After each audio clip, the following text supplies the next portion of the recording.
Like the vice mayor, I'm a charterite, that unusual third party here that's very protective of the city manager council form of government. Yes, sir. Can you discuss for just a minute or two what you see as the differences, the key differences between your current role at Lexington and what your role would be here in Cincinnati?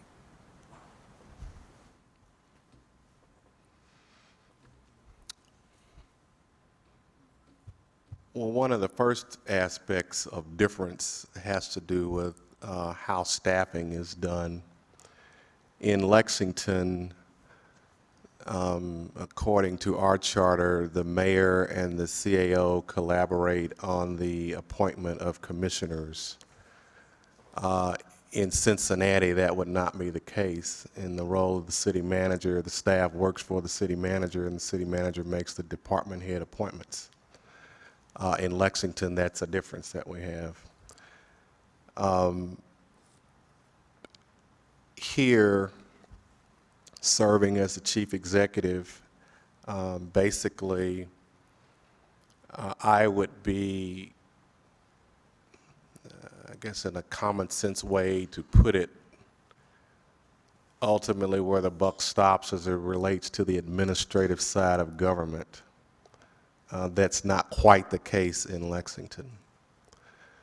There are many things that are basically the same between there and here, but in terms of the staffing level, in terms of how the budget process is handled, from what I have gleaned from how you do it here, it's a little different than how it's done there. There are what's called mayor's budget hearings in Lexington.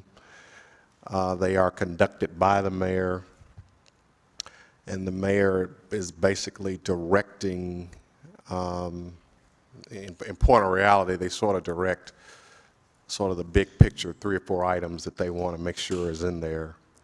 But here, it's more of a city manager-driven process, at least to get it to a certain point.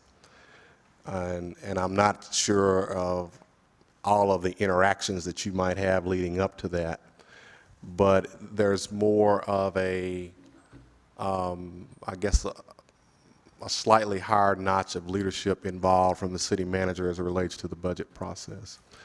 But other than that, in terms of running it day to day, it's basically the same. You go through the same functions, you have similar or the same kinds of departments. The people there are charged with the same kinds of responsibilities, et cetera, et cetera. You mentioned a few times today, and I think our previous meeting, that you'd be coming in as the chief administrative officer and running the administrative side of government. Our charter does specifically rest all of the executive authority also in the city manager. I know that's a significant distinction between here and Lexington, which calls for, I think, a slightly different type of approach, maybe a slightly different type of leadership. Could you discuss for a moment how you envision expanding your approach to incorporate that executive level responsibility? Well, it would not affect the approach I take to decision making, but it gives the city manager, or it would give me an additional element of latitude in how I carry out my duties. If I step back from that and just think about my approach and how I have been an effective leader over the years, simply put, Councilman, I have not been a sit-back guy. Once I'm clear on the direction, I'm gone. So I'm going to be actively involved with the departments. I am a hands-on leader. I'm going to be engaging the public. One of the things that's not written about this job, but really is an aspect of this job, it's not just a city manager. You are hiring a person to be involved in community leadership.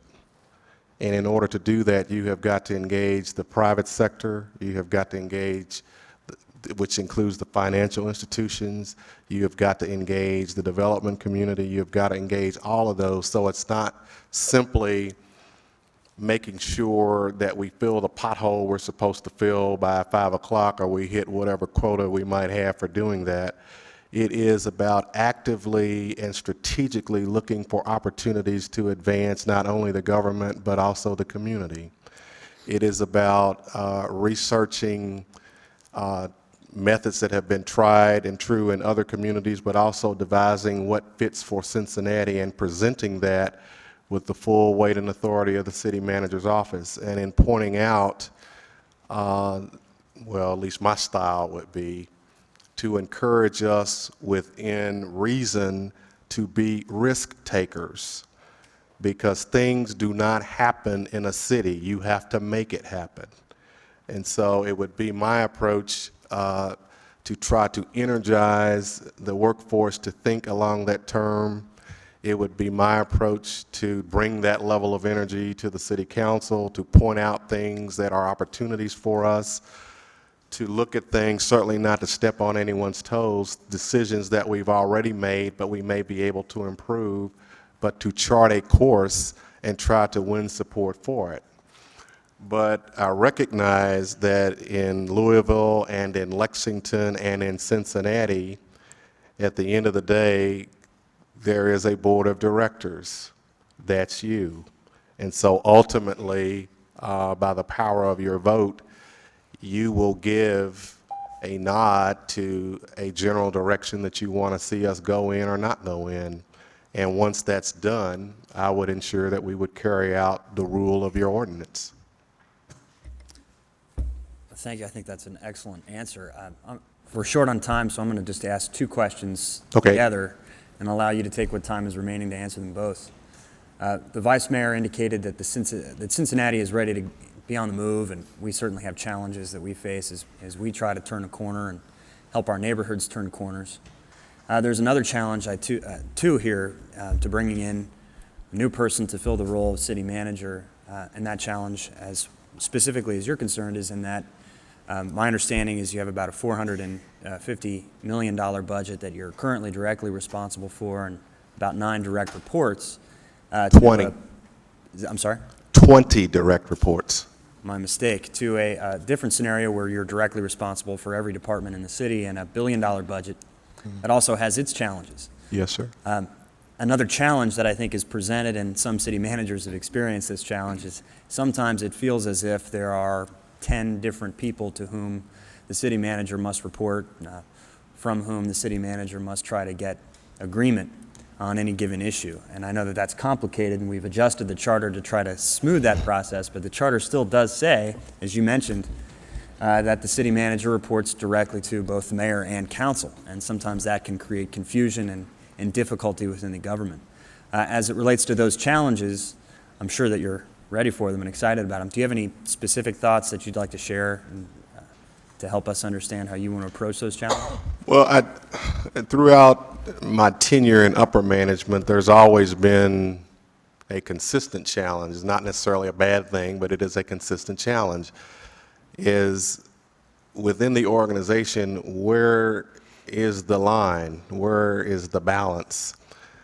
What I would hope to do here, and it would take some time to do it, but to help to build your confidence level in me as your city manager, and that you would enable me to do my job, to hold me accountable for doing my job.